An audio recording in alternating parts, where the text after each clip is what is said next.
naitwa George. Ni bodaboda hapa kituo cha polisi Unga Limited. Kwa kweli ajali hii imetokea sisi tukiwepo hapa. Naweza nikasema kwamba gari ndio imefeli breki. Lakini tunashukuru Mungu kwa uwezo wa dereva, amejitahidi kadri alivyoweza. Amepambana mpaka amekuja kupaki. Ni injury kidogo zimetokea hapo, lakini tunashukuru Mungu hamna majeruhi aina yoyote ile. Kwa hicho mimi ndio nacho kifahamu. Unahisi kwa mfano dereva amejitahidi kwenye ngo gani? Pongezi zako kwa dereva zinakuwa kwenye sehemu gani ambapo unasema haikufanya hii imepusha madhara labda? Umakini na kuangalia kwamba ni wapi sahihi pa kuingia. Umakini wake aliokuwa nao na kuonyesha kwamba ni sehemu gani anaweza kuingia kwa ajili ya kuepusha kupata ajali nyingi zaidi. Na yale magari kule nyuma yaliyogongwa ilikuwaje? Hayo magari yaliyogongwa ni katika miemko ya kukwepa na wenyewe wakawa wanatafuta namna gani wanaweza wakaepusha mambo mengi ya ajali hapa na pale, kwa hiyo wakajikuta wanagusana wao kwa wao. Lakini kikweli sisi tulioshuhudia hii gari haijagusa gari yoyote ile, ni katika kukwepana wao kwa wao. Ni gari ngapi zilizopata madhara? Ziko 4. Na unahisi dereva asingekuwa mweledi hapa ingetokea ajali ya namna gani? Kitokea kitu kibaya sana. Hapa majeruhi tungepata watu wengi. Maana hii gari kumefeli breki, ilikuwa inaenda kwa kuyumba. Kwa hiyo ingeua na ingetoa majeruhi, yani ingekuwa vibaya sana kwa kweli. Watu wangapi unahisi labda ingetokea bahati mbaya labda ongezwa kanyagwa na hii gari na kusababishwa mauti? So chini ya 10. Na watu walipokuwa wanaiona gari walikuwa wanafanyaje? Walikuwa wanakwepa au wanashangaa? Watu walikuwa wanakwepa, wengine wanakimbia. Hata dereva mwenyewe alikuwa anakwepa mpaka wanafunzi. Anakwepa watu ambao wanapita bajaji ambazo zinapita pembeni, anakwepa hivyo. Na alikuwa anapiga honi muda huo au alikuwa anafanya? Alikuwa anapiga honi kwa kadri alivyokuwa anaweza. Na watu waliona kwamba imefeli breki au walihisi ina speed? Watu waliona. Ndio maana wengi walikuwa wanakwepa na magari yakawa yanakwepa hadi kutokea wengine wakawa wanagongana. Na hii eneo nasema kwamba huwa kuna ajali nyingi sana. Hili eneo kwa kweli ajali, hata asubuhi yenyewe tumepata ajali hapa ya toyo kwa toyo. Yaani hii eneo kiujumla ajali ni nyingi sana. Ajali ni za kila mara. Hapa tunachokiomba kwa uongozi wetu tuwekewe zebra za kutosha na bamsi ziwepo. Tutashukuru sana kwa hilo. Labda inaweza kupunguza ajali kwa kiasi kadhaa. Kwa jina naitwa Meshak JJ kutoka hapa kwenye hiki kijiwe cha polisi hapa. Kwa kweli dereva tunampongeza kwa alichokifanya. Maana amejitahidi sana, maana zaidi angeelekeza gari huku angeweza kusababisha maafa makubwa, kuua watu na ajali zingine. Kwa kweli hii barabara ina ajali nyingi sana, mwandishi wa habari. Kilio chetu tunachoomba, maana kutoka kule roundabout Samunge mpaka sokoni pale, hapo sokoni pale hamna bumps hata moja. Na hii zebra hapa hii alama zimefutika. Watu wengi huwa wanapata ajali sana. Hata juzi hapa kuna mtu aligongwa na trekta hapa. Aligongwa kabisa, ameumizwa mpaka amepelekwa hospitali. Kwa hiyo kilio chetu tunachoomba angalau hii iwekwe zebra hapa na bumps hapa. Labda naweza kupunguza ajali hapa. Maana ajali zinatokea mara kibao sana. Kwa hiyo tunampongeza dereva, maana alichokifanya amejitahidi sana. Kwa jina naitwa Mungiki Ferguson. Bana, hili gari limefeli breki kuanzia Sunny Flag. Gari limefeli breki kuanzia Sunny Flag na likopo linakuja, dereva akawa anajaribu kutetea uhai wa watu wengine na kutetea uhai wake mwenyewe. Kwa hiyo mwisho wa saa dereva kujitetea ndo kama hivyo mnavyoona. Akajitetea, gari akadileta kwa hapa. Kwa mfano angenyosha nalo lingeleta madhara zaidi. Ni gari huwa inabeba nini na ilitokea majira saa ngapi ajali? Hii ni gari ya kubeba mizigo.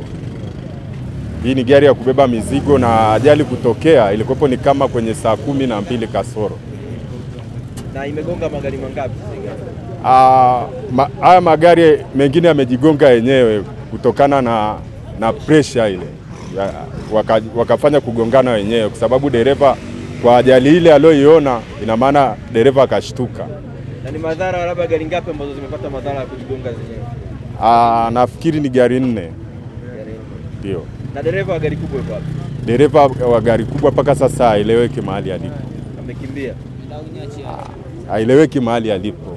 Kwa hiyo huenda alivyo nani tu huenda alikimbia. Inawezekana. Alikuwepo baada ya kushuka kwenye gari na nini, lakini mwisho wa saa hajaonekana. Na labda ili eneo ni eneo gani na huwa linapitisha magari ya namna gani na kitu gani kifanyike? Hili eneo ni eneo la Unga Limited, mtaa Viwandani. Linapitisha magari makubwa kwa sababu ya viwanda. Kuna watu wanasema kuwekwe bumps. Unaona kuna haja ya bumps hapa? Ya, ni kweli kuwekwe bumps kwa sababu ajali tunazoziona hapa. Hii inaweza nikakuhesabia kwamba ni kama ajali sijui ya miangapi tukiona tukiwa tunashuhudia hapa. Sawa. Na ni imani za kishirikina au ni kwa sababu tu ya mabumps hamna? So imani za kishirikina. Ni mambo ya Mungu tu. Kila kitu ni Mungu. Maana Mungu ndio, ushirikina hapana. Nani apongezwe kwa kuepusha madhara hapa au nani alaumiwe kwa kutokea kwa madhara hapa? Naweza nikampongeza dereva kwa kuyatoa madhara ambayo yalikuwa yatokee. Ambayo ni madhara gani unasema? Yalikuwa yatokee madhara makubwa tu. Kama yalikuwa yatokee watu kufa, wengine kuvunjika na kuumia vile. Lakini yote ya Mungu ameepusha. Na kumsaidia dereva. Unachompongeza ni kipi alichokifanya wewe gari kubwa? Dereva nampongeza kwa jinsi alivyokunja hii kona na kuja huku, kwa sababu hii ni barabara ambayo haiendelei, ambayo haina magari mengi. Kwa mfano angenyoosha angeleta madhara zaidi. Na ilikuwaje ikasimama kama ilifeli brake au kwa sababu ya kukunja? Ni kwa sababu ya kukunja hapa, ilivyokunja hapa naona kidogo ilikuwa imepunguza mwelekeo na ni speed. Ndugu naitwa Guido Crispin Shirima, ni balozi pia wa serikali. Lakini pia nimpongeze driver alichokifanya, ni kafanya yani tuseme sio yeye ni Mungu kafanya kuweza control gari na kuweza kulitafutia njia maalum ambazo anaweza kaepua yani roho za watu wengi. Maana kama angalia hii gari ni gari kubwa sana. Hii ngoma ingenyoosha angeleta madhara gari nyingi sana na wengi wangekufa. Kwa hiyo pia tunamshukuru yeye kwa kuweza kufanya hivyo na pia na kuweza kuokoa roho za maisha ya binadamu wenzake. Kipi kifanyike kama baba? Mimi ninachoshauri hapa weke tuta. Waweke hata mawili pale juu na hapa kwenye kituo cha polisi. Hii haiwezi katosha kuweza kuokoa au mtu kuweza au driver kuogopa hizi hizo alizoweka hizo si zebra, haiwezi katosha, bali waongeze matuta hayo mawili kama walivyofanya pale chini pale Sinoni. Hadi tunaripoti taarifa hii, jeshi la polisi halijatoa taarifa yoyote kuhusiana na ajali hiyo, lakini kikosi cha usalama barabarani kwa maana ya trafiki walifika eneo ambalo ajali hiyo imetokea na kuendelea na majukumu yanayowapasa kufanya. Weka komenti yako hapo chini kistaarabu. Mimi ni mwandishi msomi naitwa Kurumba Lebabas.